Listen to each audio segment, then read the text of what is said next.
All right. We are trying this now. Yeah, welcome to Puttering on Ymir. So this is my attempt to I was doing videos a couple of years ago and I stopped doing that but I'm still working on the product. I'm still really passionate about serverless and everything. So I figured I would try to work on it live. So we'll see how that goes. You can see my boomer setup. Carl Board's behind me having fun. And what else? You'll see my disgusting Pepsi drinking habits. But I think this should be good. I really like working in public, so I think this will be interesting. I'm going to be a bit careful for now about showing the actual Laravel app. I'm not super worried about people copying me, but I'm a bit worried about showing potentially sensitive information by mistake. So for now, I'm just going to work on some stuff that's more on the public repos. And for today, what I wanted to do was I've actually been working on two things internally. I'm working on supporting more project types. I've discussed that a couple of times.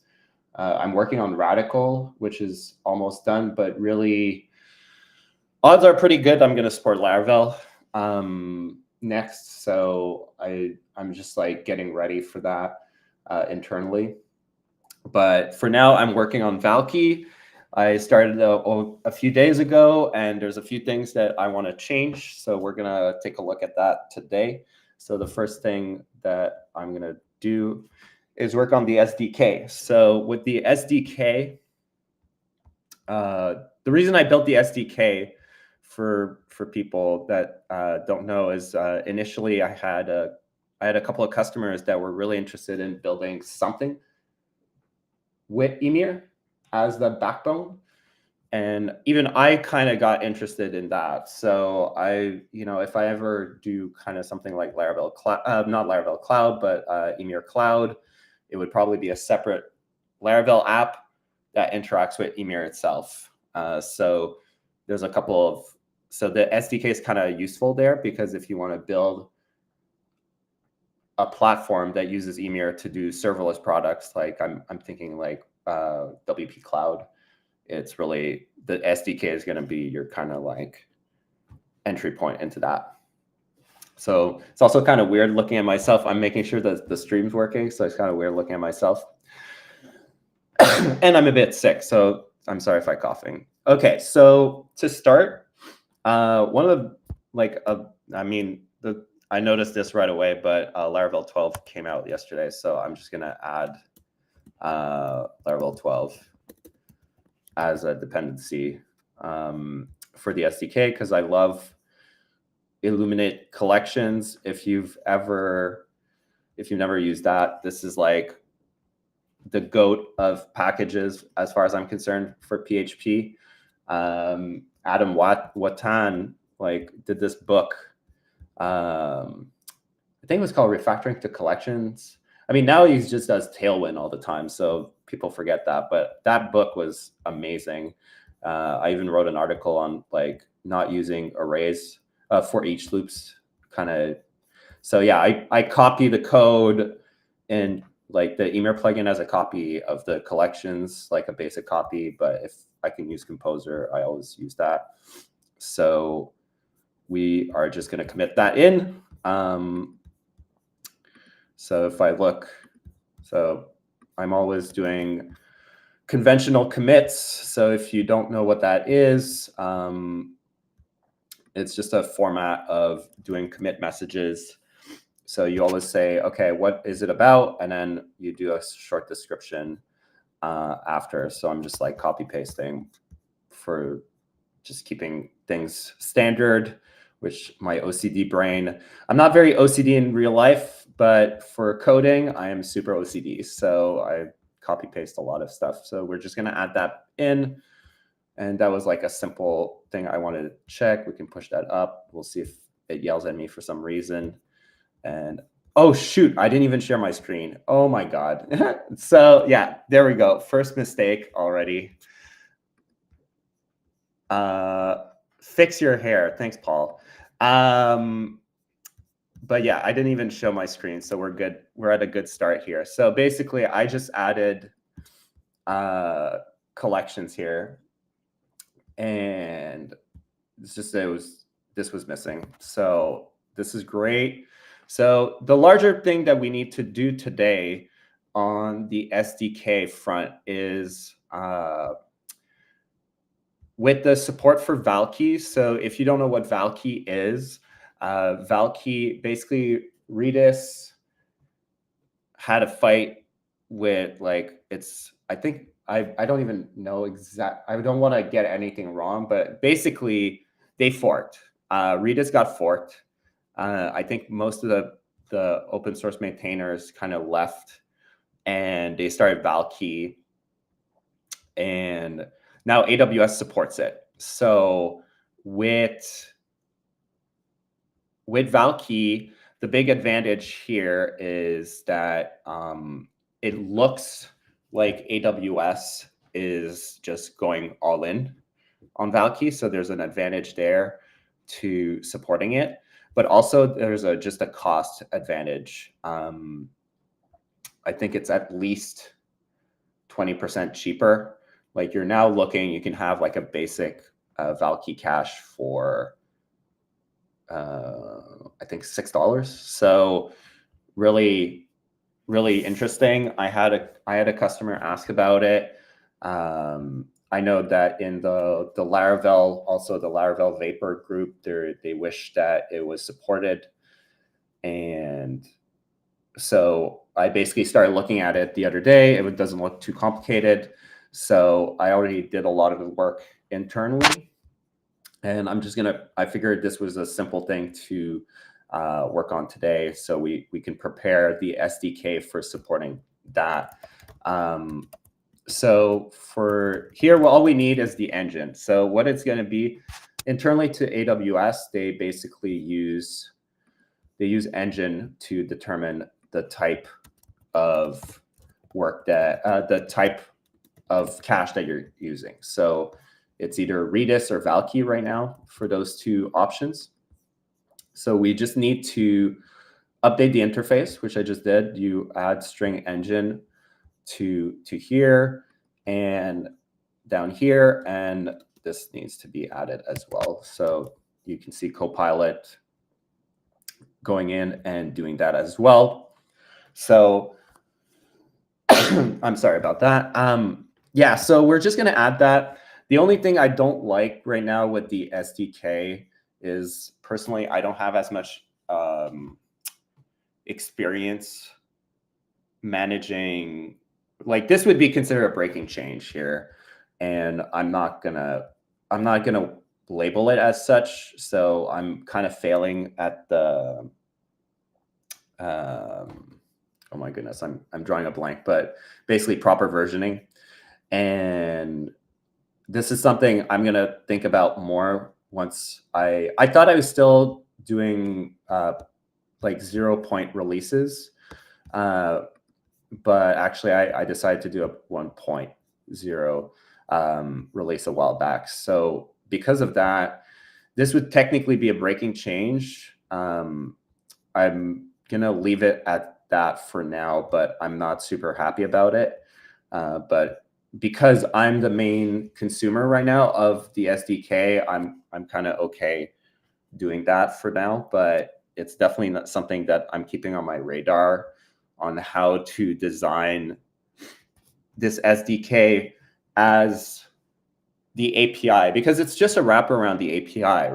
So it's like a really basic thing. The SDK, all that it does is that it takes Guzzle, which is like the standard HTTP library, and we basically just have a little Guzzle client with some interface options, just for because you should always use an interface. But this makes it, the way I've designed it is kind of rigid. It doesn't really allow for the API to evolve without inserting these kind of breaking change like I'm doing right now. So I don't really like it, but I'm not too sure yet what I want to do. So I'll leave that for version 2, and version 1 will be more indirectly. It's closer to I should have left it as a 0 release in retrospect, but here we are, and this is what it is. So for now, we're just going to do that, add that as a commit. So these two things here. Oh, actually, we need to fix the tests too. So we can do test create cache. And actually, if we just did PHP unit right now,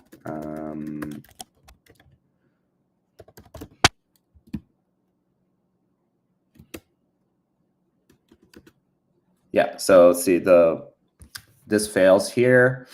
So we just have to update the tests. I'm really big on test coverage, or at least putting something in. So engine. So this is really basic stuff, but it's just there for the purpose of covering my bases in terms of what for the SDK, just in case I do something silly. But really, a lot of these test cases were just generated by AI because they're really, really basic. Again, the SDK is just a wrapper for the API right now, so it really just needs something really simple, but just for sanity purposes, and also just so I can test all the PHP versions, because Ymir still supports. Technically, I support 7.2 as well, but it's hard to do it on the matrix. But because of that, it's just easier to have at least some sanity check in there. So we'll just update this. Here we go. Tests are passing. We're all good. Commit everything in. String this. So feature, add engine to create cache. One thing that I think is going to be nice is, you might not know this, but I am a 2-finger typer, so you won't have to worry too much that I type super fast and you can't follow along. Add an engine to create cache method. Let's go. All right.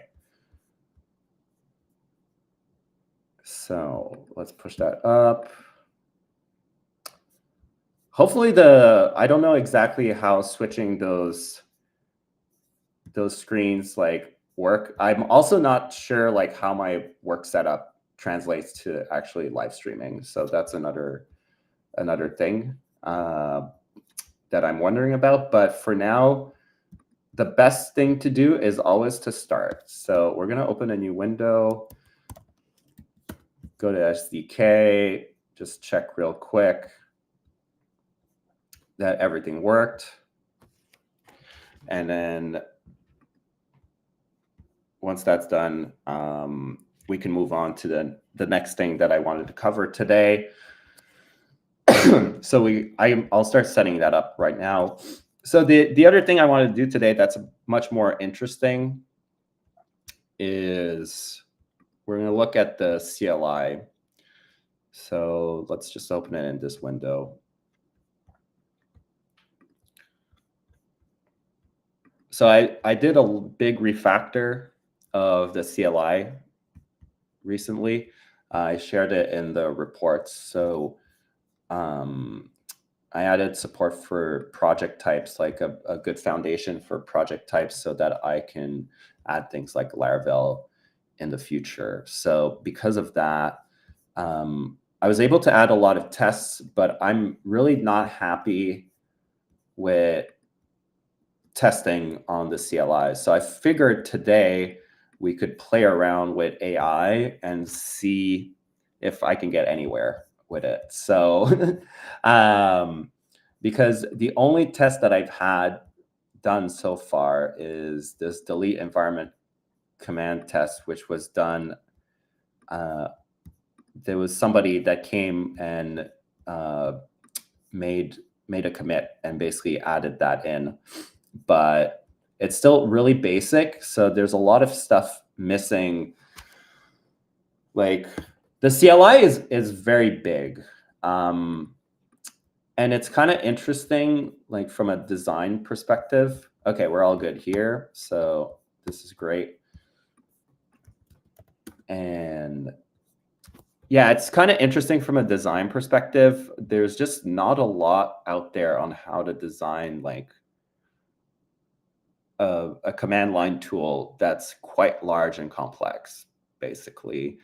You know, just me using Symfony dependency injection like I'm doing here. Like I wrote an article about it when I did it because nobody talked about that. And when you start having a command line tool that behaves more like an application, it becomes challenging to add all your dependencies in and manage all of that. So I did a lot of work around that, but I feel kind of the same way around testing.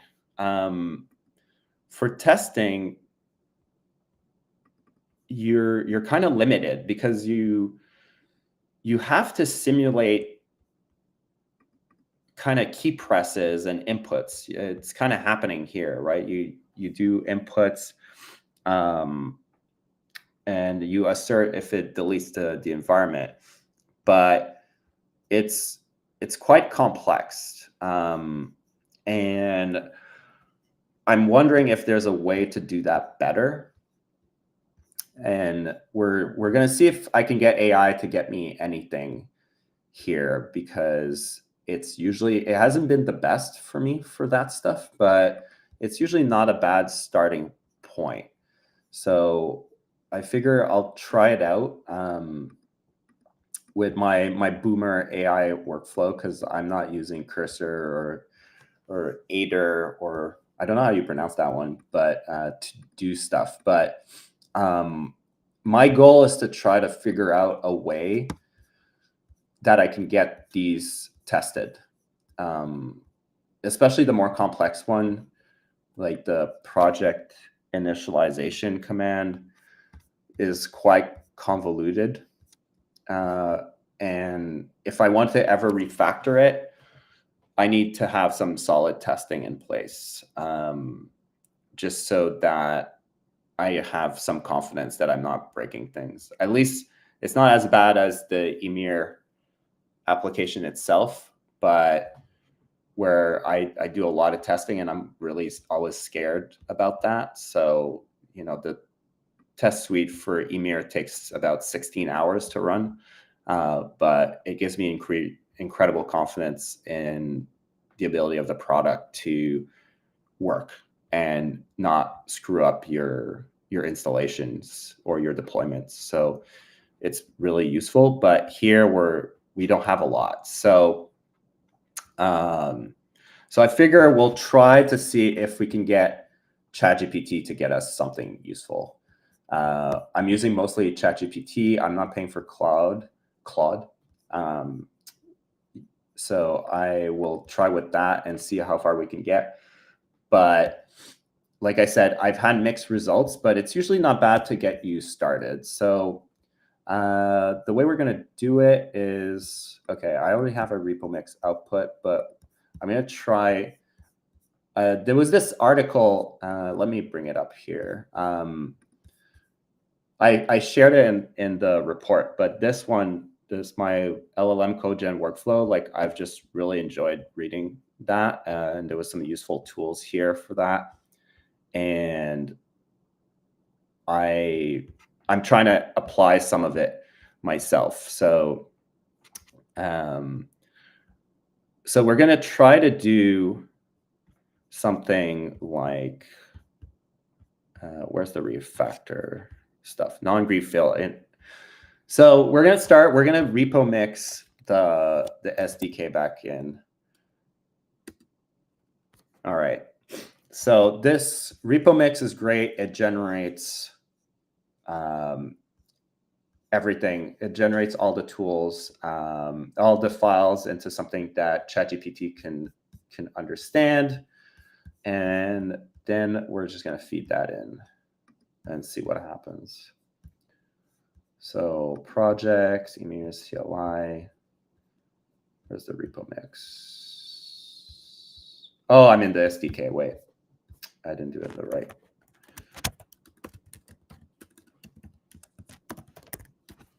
All right. So let's do that again. Repo mix. Let's go.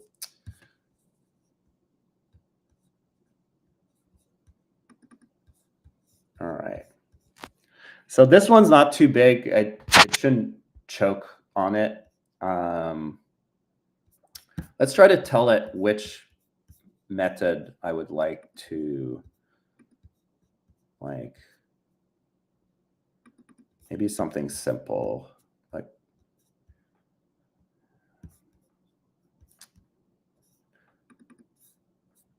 we do login.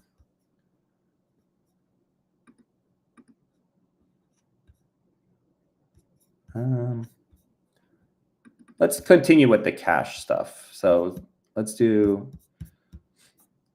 okay. So usually I'll just open with something simple. I don't have like prompts saved. And usually, actually, let's copy a bit of what he has here.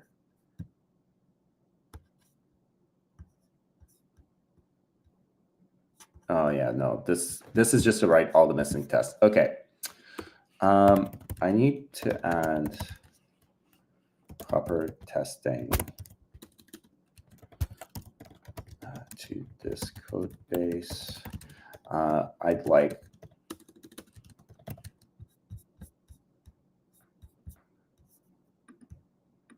let's copy paste here.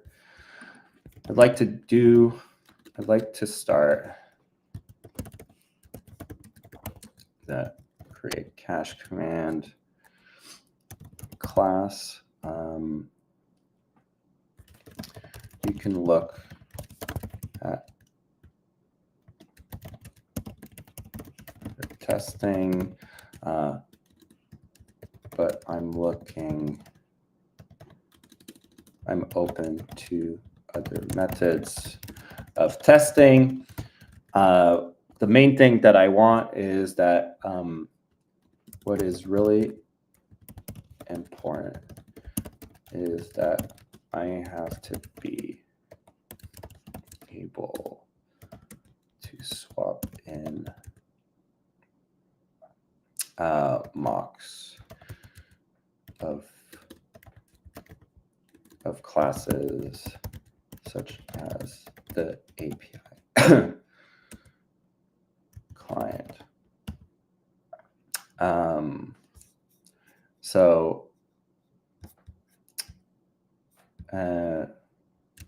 And then I'll just be like, how would you do this? We'll just start from there and see what happens. But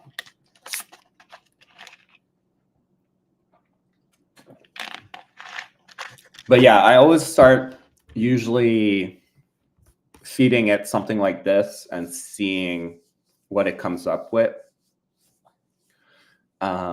And then we can go from there. And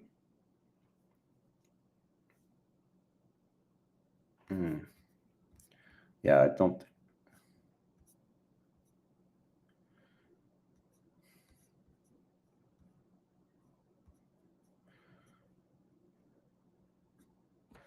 Yeah.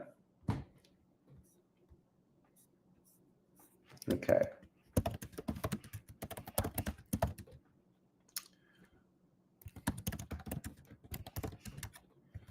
Let's see what it comes up with. An example test case with the create cache command.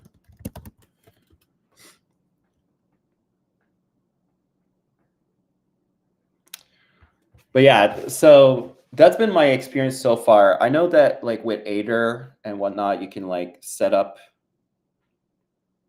whole workflows, and it'll just generate the test, make sure they pass, and things like that. But so far, I've just not been impressed with what it's trying to do. And I don't know if it's just because I'm doing things so differently, or because it's not JavaScript and it's really just good at JavaScript. All right.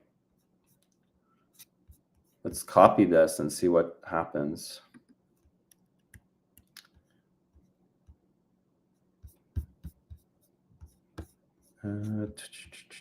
Command cache.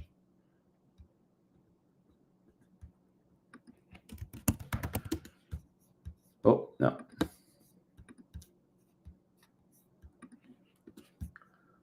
And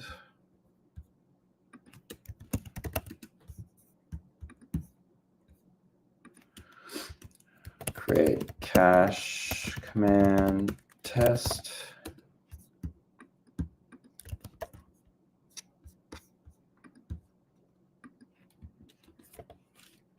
What are you not liking? Oh, the namespace, yeah. Namespace, that's not it. See, I'm generally not super impressed with like a lot of these, like it gets a lot of stuff wrong. Okay, command cache. You should be happy now. So like my little usual thing is I just do group test. So it's not very complicated, but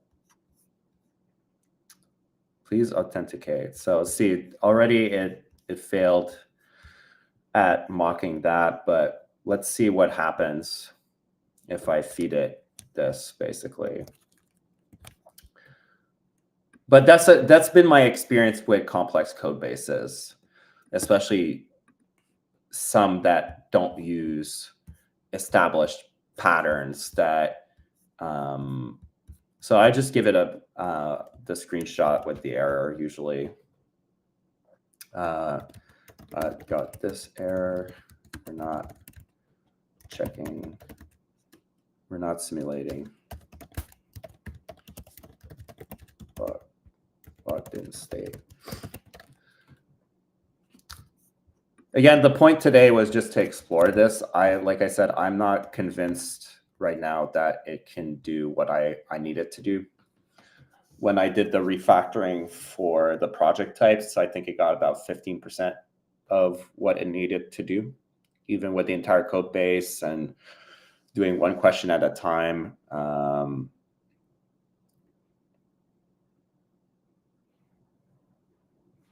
Yeah, there we go. Okay, let's see. Let's do it again. And see what we get.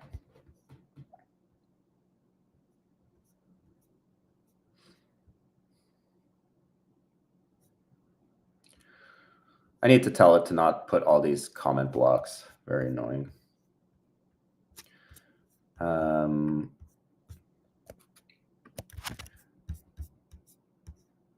But let's see if it at least gets us a passing test. And we'll go from there. Nope.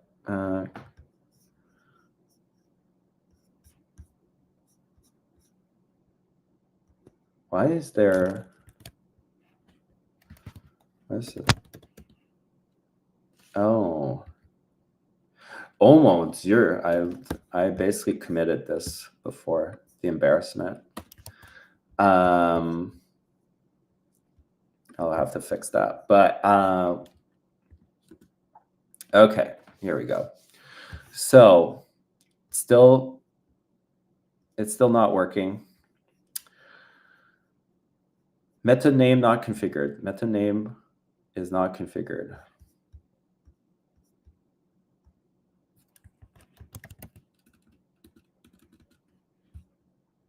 Yeah, it's still not doing the whole thing. And let's give it the error and see what it says. But yeah, so every time somebody you know, I'm sure Toby, my friend Toby's going to look at this and he's like, you're doing it wrong. But that's been like, I'm always interested in seeing how people use AI like in this context more so than creating new projects. Like you can go online and see like, you know, Peter Levels, you know, Levels dot. If you don't know who that guy is, oh yeah, I blocked Twitter, but yeah, he makes a fortune and he just codes out of his thing. But basically, he's making this JavaScript flight simulator all in Cursor, and he's just like having it do everything. But yeah, outside of like these scenarios where like you start from scratch and then it kind of knows the code base, like I've that's why I was really interested in this article, because I really need something where I need it to not like, I don't know, waste my time. Like I think it's hallucinating at this point. Like, but we'll see. So what did it say? Where was my last reply? Okay. The test is calling that, yes. Okay, but you're supposed to know. Okay, but see, this is what I mean. Like, okay, I don't need you to explain this. I needed you to fix it. Which method you failed to mock?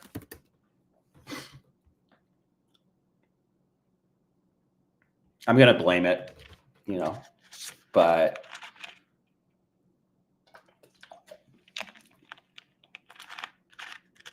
yeah, no, like that's why like I'm probably just going to switch to just doing it myself if we don't get very far with this, because the way I see it is I'm going to give it a good attempt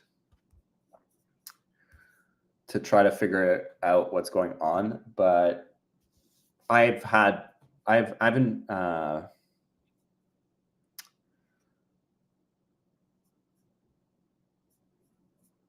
will return collect.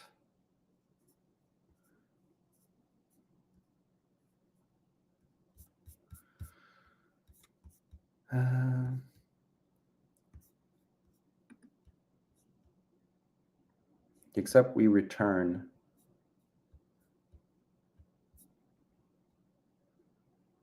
Yeah, so I'm just not super impressed here. Also, I just realized this, like so here's another thing that I've noticed with AI. I mean, I guess this episode is going to be more like discussing AI than anything else, but I have, you know, like this stuff here already exists here and is used elsewhere, you know, like I use it here. So I find it really interesting that it, even when I give it the entire code base and I tell it to figure it out, it still can't get this stuff right. Which is why usually when I use AI right now is like, I can't get it to, you know, like I said, the cursor stuff works great when you're like starting from scratch and then you're like, okay, add this test, add this test. But maybe there's something cursor does internally that PHP Storm's not doing, or just feeding repo mix into Claude can't do. But I find it very disappointing right now. Like it feels like it doesn't feel like I'm getting the same experience that the people like Peter are getting. And I don't know if it's just because we're working with these larger existing code bases and it's just not able to parse them, or I'm just not using the right tool. like I said, I'm pretty boomer at doing this. Like I'm just like basically feeding code into ChatGPT and having it process it. But you know, the whole point is you tokenize, like a lot of these tools like LLM or whatnot, like you basically feed it in with the tokens, but maybe they do a lot of stuff with prompts internally that I'm not doing. And that's like causing an issue. Like,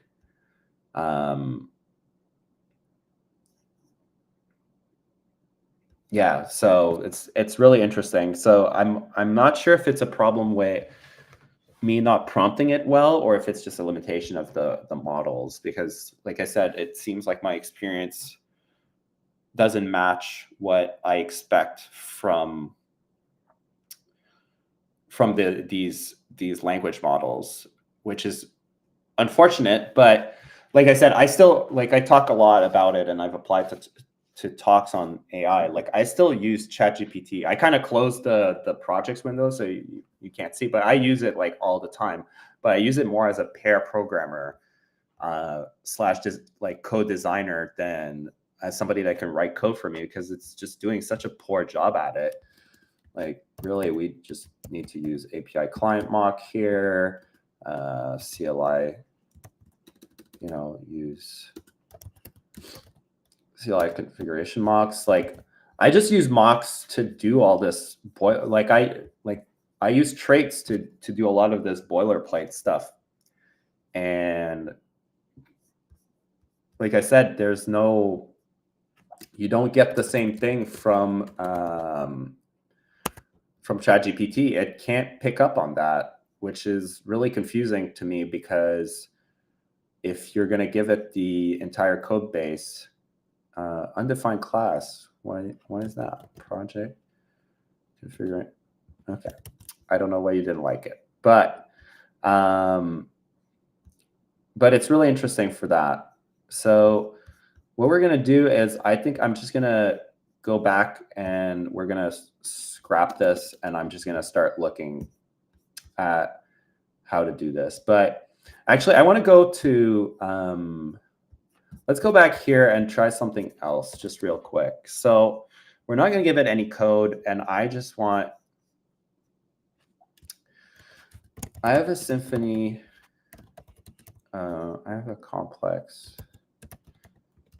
symphony console application, and currently it has no testing. I want to be able to test individual commands by simulating input to them and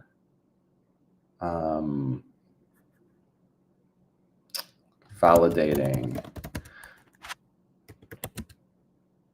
the output to the console, but also I also need to be able to replace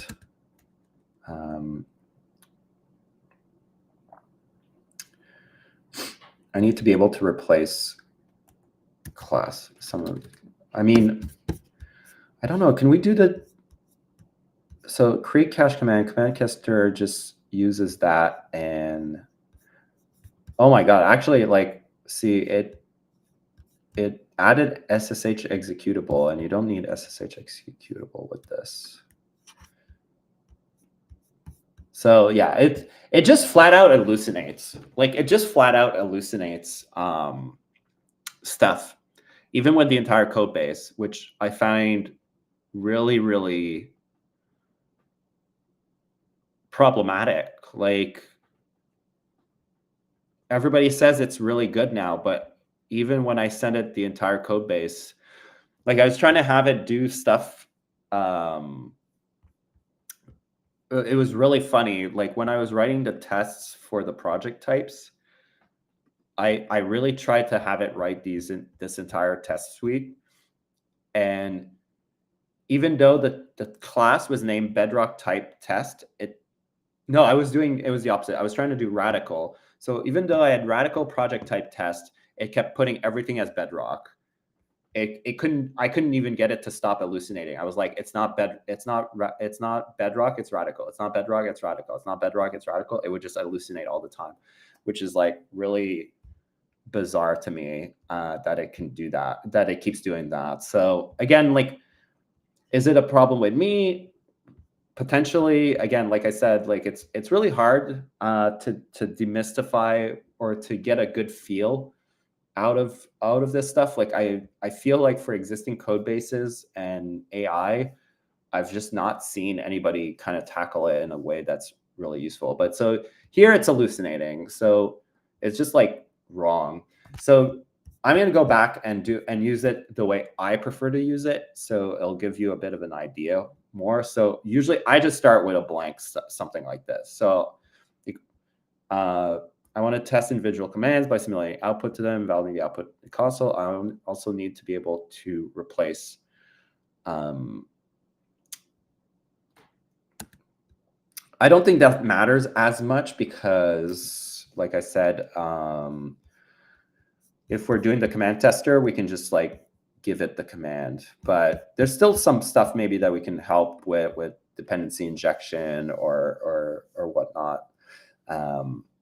So I'd like to add that in as well eventually, but we'll start with this. I also need to be able to use the Symfony dependency injection container if needed to get all the dependencies for the command I want to test. How would you do this? Yeah, so I usually start with something like this, try to do like much more like a pair programming setup. Yeah, exactly. Carl yelling at robots. I mean, like, there's just, it's kind of like in this uncanny valley. Like you can see that it's there and it wants to do something, but yeah, so it's suggesting the command tester, which I'm already aware of, but use set inputs. So execute string display. So where did it put the inputs? Okay. Let's ask it how, can you explain how set input work?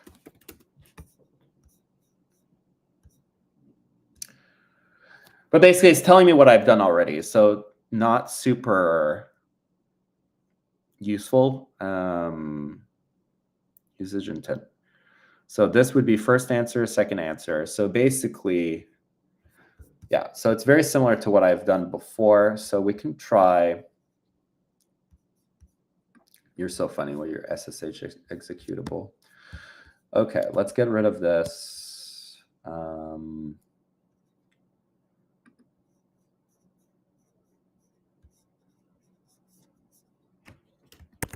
So API client would be this create, oh yeah, get API client mock. So we do that for everything, CLI. See, it's kind of funny that GitHub Copilot just figures it out faster than for that stuff. Okay, so the way I like doing it normally, so if we just do here, if I look at the delete command, oh yeah, I have this covers stuff that it yells at me if I don't do that as well. Covers cache, create cache command. So if we look at the command, so we have a couple of options.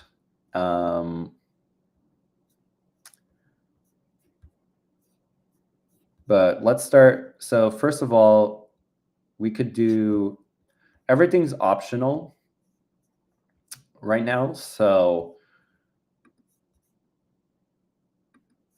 what we can do is we can just do test create command, creates with no input. Creates cat with question prompts. Because basically we need to test basically, okay, will it ask, you know, like I have these wrapper where it just asks the questions. So we need to test for that. We need to test without it. We need to test all these different scenarios. But we'll just start with that one. So usually what I do is I just check, okay, what's happening. But there's already a lot going on here behind the scenes. This is why I was like, okay, maybe it's capable of figuring it out. I mean, it figured some stuff out. Like it knows that we need to, it's going to ask for the network. Like we have to deal with all these different, so like the API client is going to ask for this here. We're going to do get networks for the active team.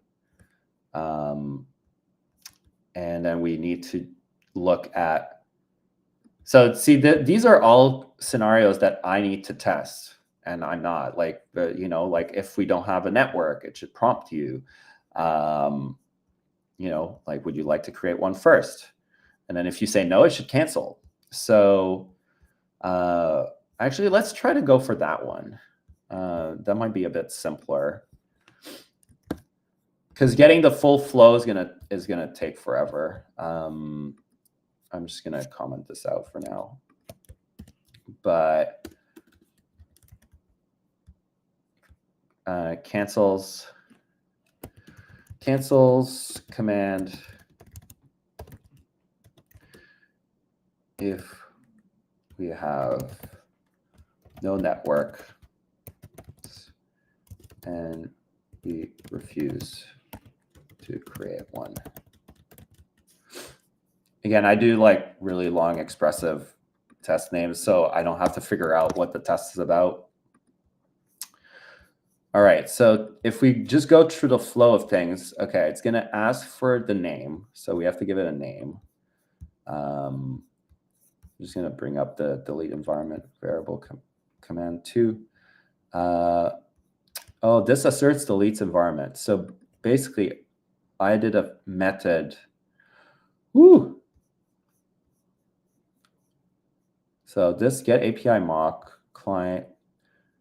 Yeah, so see, I did something like this, which is probably what I need to do here as well, which is like just a bunch of assertions, but we'll move that in a bit. So I'm just going to copy a bit of what I did here, and hopefully that's like useful. So we're authenticated. We need this to return true for sure, because that's something you don't even see it here, because this is something the client does like elsewhere. You know, it what's the method again? Is authenticated. Yeah, so it's here. So I overwrite the execute command, and basically if it's not the login command, I'm always checking if you're authenticated. So before it even does anything. So we always have to simulate that, you know? So a lot of this stuff is really obnoxious. I mean, this is why I've done very little testing, because I'm not too sure how to handle this in a way that keeps me sane. Like if we look at the delete environment, after that CLI, yeah, the mocks, we don't care. So what is it going to ask? We're going to say, let's do, it's going to ask for API client expects this once. Let's do get networks, we'll return, yeah, an empty collection. So create cache command, we'll leave that here. And in the create cache command, it's going to do it twice. So it's going to get the network once we determine which network we want. But here we're doing get networks plural, which again, Copilot figured out. Again, Copilot seems to be doing much better at this, but it still can't write. Like, I don't know, like, let's see what we would do if we validate that command is canceled when we refuse to create a network. What does it do underneath this? Yeah, I'm just like, I'm really curious. Okay, you already failed because the first question's like the name. But let's try this. No test executed. Interesting. How does this work again? Command tester set input. Oh, interactive. Yeah, see, I have to test interactive, but like if we just what's input here? Input is, oh, the array is the input. Oh, that's me. Okay, okay. Set inputs. So the array is inputs. Oh, I don't even remember what's the difference between the two. But execute with input. So basically that's what we're giving. Oh, it's what we're giving it. Got it. No, actually, I remember now. So set inputs is what we're going to answer, right? Sets the user input. Yeah. So now it would be just this. This should generate an error. Nope. See, how do we validate this? Because right now, based on what I understand, it will enter the name, get the network. So we'll determine if we do a network. If networks is empty, right? So if I just do a var dump here of networks. Oh, it says no test executed. Oh, I forgot to, wait, is this the issue? No, test, group test.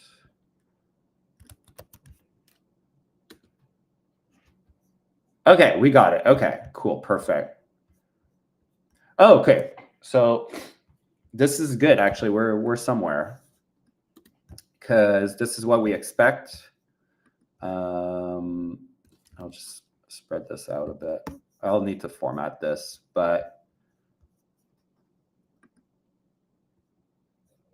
API client. Oh, okay. This is, yeah. This is fine. We'll leave it like that. I'll format it. But then you can do this expects exception.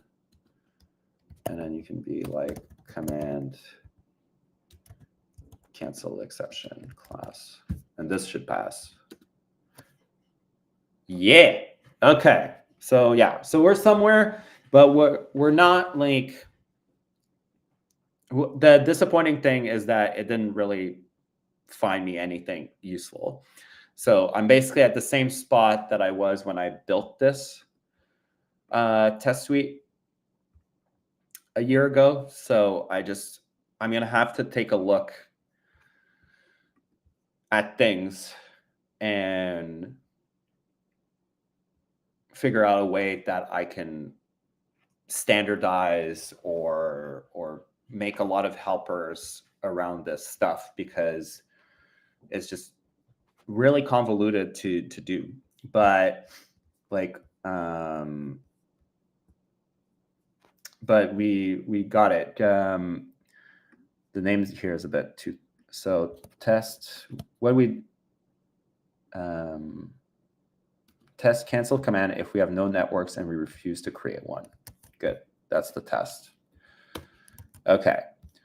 So if we go back here, again, like most of testing is just like setting the path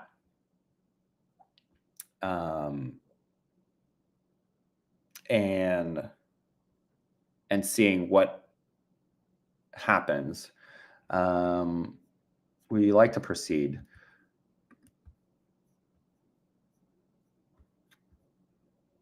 I think we're going to have to replace this with a throw command canceled here as well, but for testing purposes. But we can try to get for that one. So if we try to go for this one as well, so what we're going to get here is now the next one. Let's go a bit further. So we're going to get a bit further this time. So it's always about getting testing the path, right? Cancel command if we have a network. If we refuse to create a NAT gateway on network. So same idea.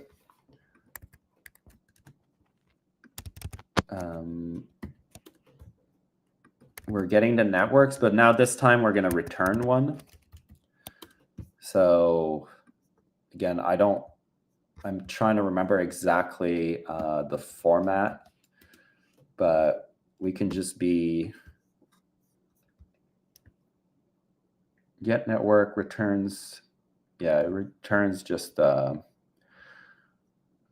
determine. So yeah, after that, we would be running through this here, which is determine network, which is another. I have a lot of these helper methods. Again, this is what makes it difficult to test, is because I have a lot of helper methods that are there for just streamlining the user experience with the CLI. So if you don't give a network, or if there's a bunch of networks, they'll get them, figure it out, ask you which ones you want, and then there's a bit of error checking in there. So right now what we need is just an ID. I think if we just return an ID, like ID 42, actually we need an array like this, I believe. But then we should be able to get to, oh, and technically speaking, we should be also have width this identical to, and so create cache,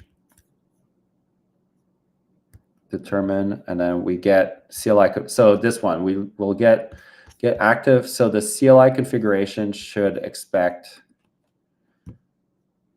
you know, if we're API CLI configuration, fix one, return one. So already, let's see what happens. This should have also been there above. So we'll just add it. Get methods. I like things to be aligned. So same thing with this identical to 1.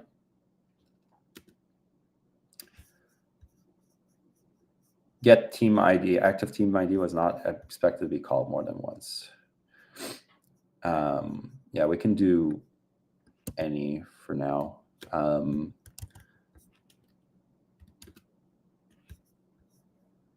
Which one? Oh, I'm not doing it on the right one. Okay, here.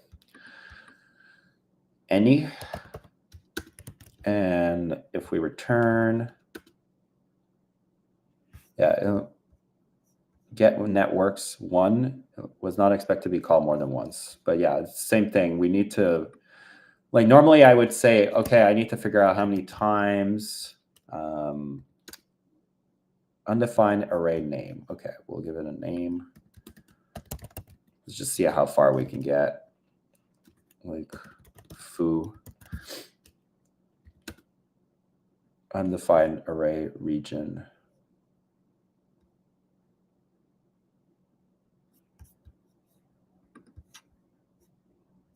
Determine. So if network is networks is empty. No. We're doing that. Determine here has option networks. Region. But let's just keep putting stuff and see where we stall. But that's it. Like, I just have to go through a lot of this by hand and figure out where the code flow is, which, you know, considering the complexity. Oh, wait, I forgot to put region. Like, this code just isn't very testable. Like, it's just status available.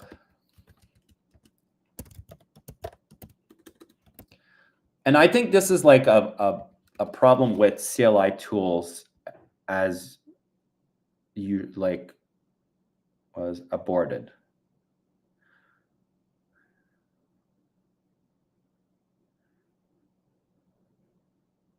Fail asserting that matches command cancel, missing input exception. Okay. Well, this is good. So we're missing an input. So I should be saying no again, I believe, and that will do it. No.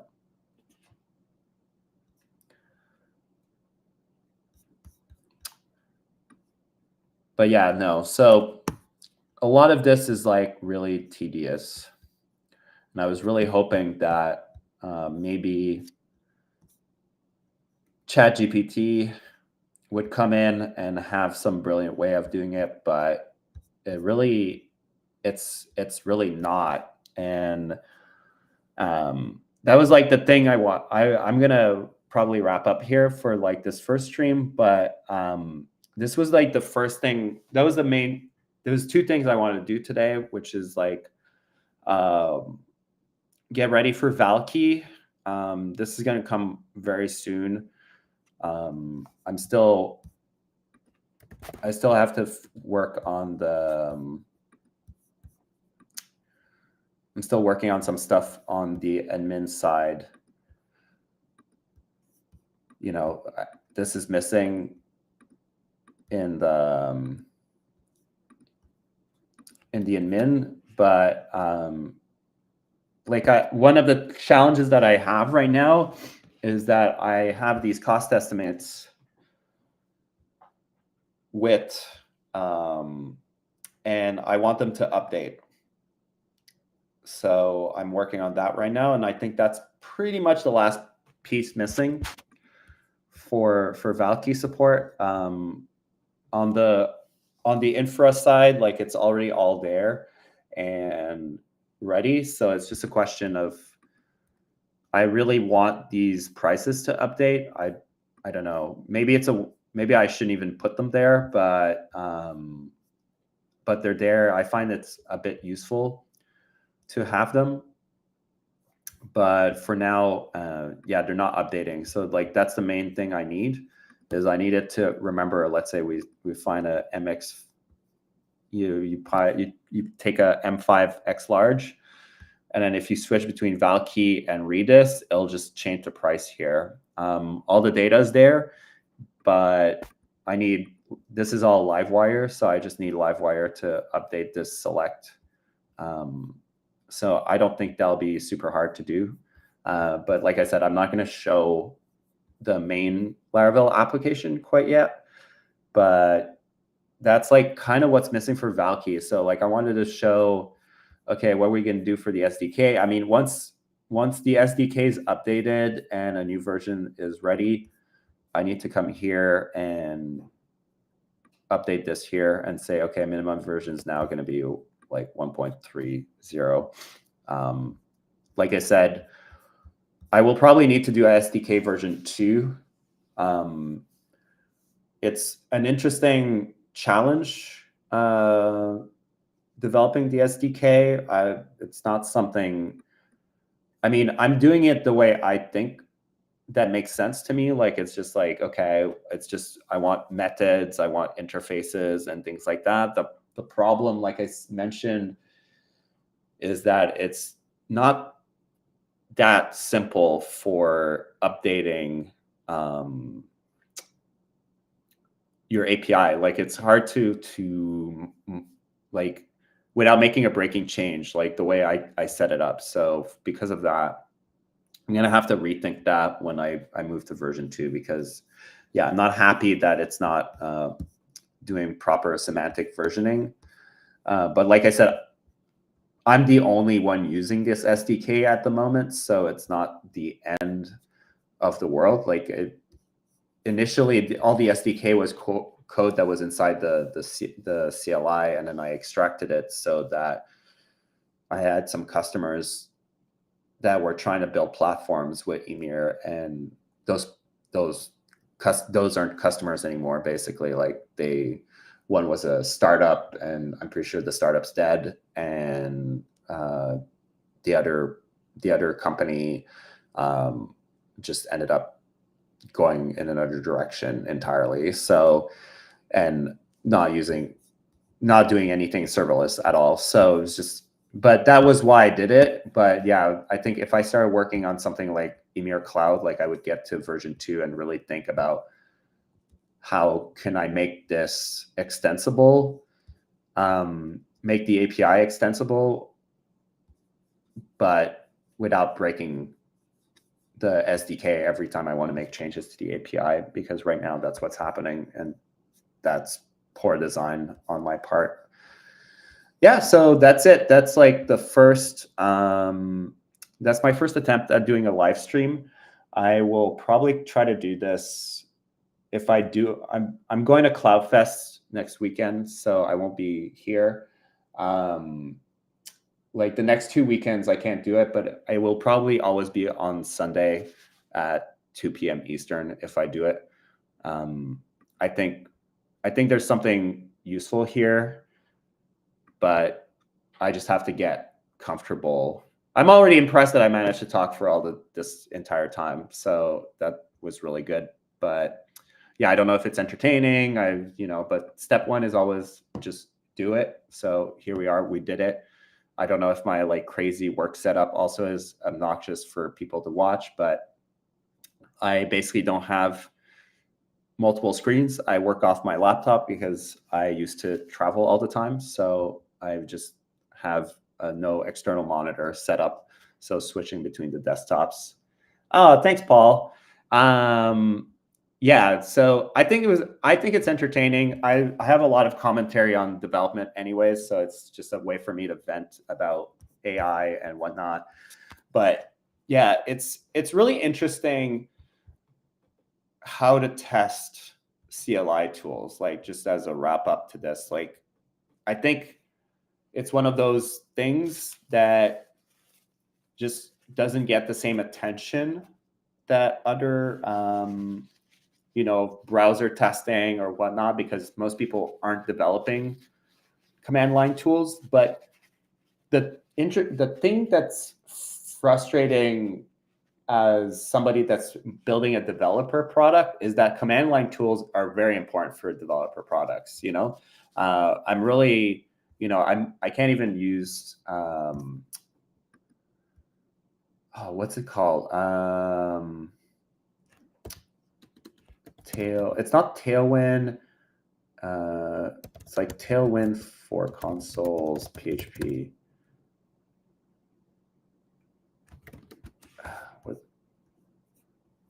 I forget what. Oh, Termwind. Yeah, that's it. So I can't even use Termwind because it just doesn't even.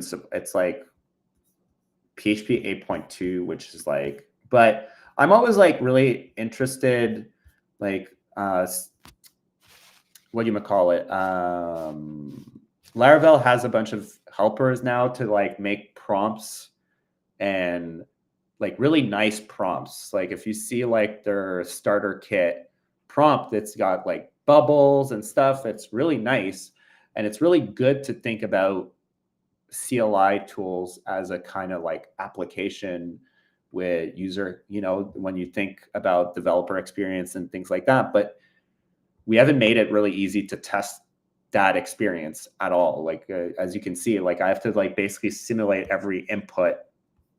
And then if I have a lot of internal code that's running, that's checking the APIs and things like that, like how I can like scaffold that in a useful way is still missing. Like it's not as simple as doing browser testing with Dusk, with Laravel, or just getting started with unit testing. So there's a lot there, like, and really the command tester tool by Symfony seems to be the only tool that exists. But again, it's a bit janky how it works. And I'm still left to do a lot of boilerplate with the mocks. And that part's really important because I don't want to be hitting the API at all. I'm really trying to just do testing of, I'm not even sure if I should call it, I put them under unit tests, but they should really be integration tests as well. But I still don't want to hit the API for that. It's not the job of this test suite to be like, it's really about testing that like features and the behavior of the command line tool works. And when you answer specific questions, it does the proper calls to the API that we expected it to. But yeah, scaffolding, all of that is like a huge mess right now. And that comes from the complexity of building these like larger command line tools. Like if I looked at Rector would be a, like Rector source, like what is he using?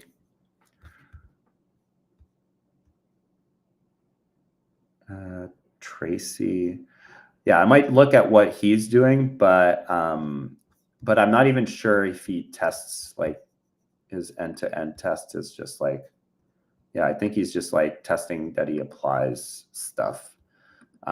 He's not testing.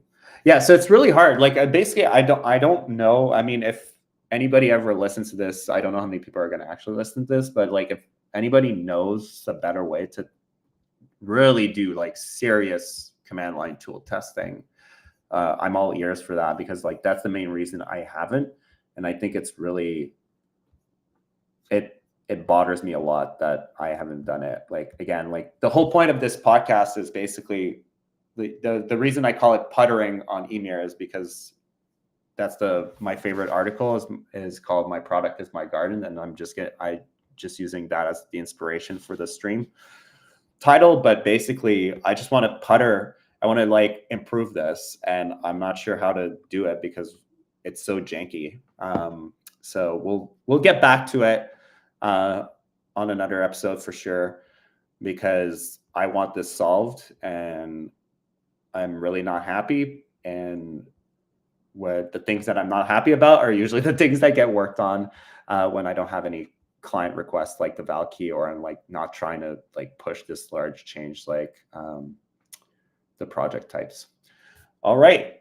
Well, that was it for the first stream. Thank you for the people that listened or that will listen. And we'll do this again in a few weeks.